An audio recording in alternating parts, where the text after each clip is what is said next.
Here's a question for you. If you came across a plank on the ground, say the plank is 12 feet long, 4 inches thick, and 12 inches wide, you'd have no trouble walking from one end of it to the other.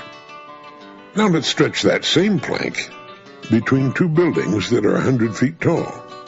With nothing under you except 100 feet of air and a street down below, would you walk the same plank now? Same plank, same distance, but a different, more demanding situation. And let's say you're telling your family, gathered around the dinner table, about something in which you believe very much, your philosophy of living, for example. Now change the setting to an auditorium. You're standing on the stage before 1,000 people. How would you feel about making the talk now? You'd be saying the same thing in the same way, but the setting has changed. Walking the plank and making the talk are easy for you in one set of circumstances.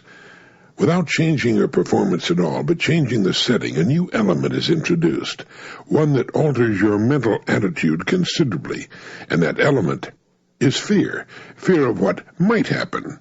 Fear of what might happen under this new set of circumstances turns two perfectly simple and natural performances into occasions of great risk, so great that you might refuse to do either of them. Since you know perfectly well that you can walk the plank if it's on the ground, it stands to reason you can walk the same plank anywhere else. If you can make a talk under one set of circumstances, you can make the same talk, and just as interesting, under any other conditions.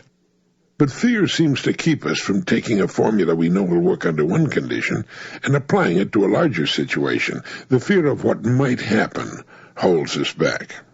We permit ourselves to fail by default rather than run the risk of failing as a result of having made the effort to succeed.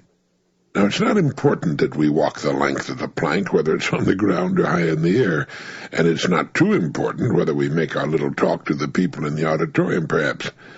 But how many things are there at which we succeed, at which we could be successful on a much larger scale? It's all a mental game. We play the whole thing out in our minds, and it's there, not in actual practice, that we win or lose. No one can even guess how much is lost by the so-called average person, simply because he fears to make the attempt. His fear of failure in his own eyes and in the eyes of his family and friends, and the possible loss of a small stake, raises a formidable wall between his reality and his dream.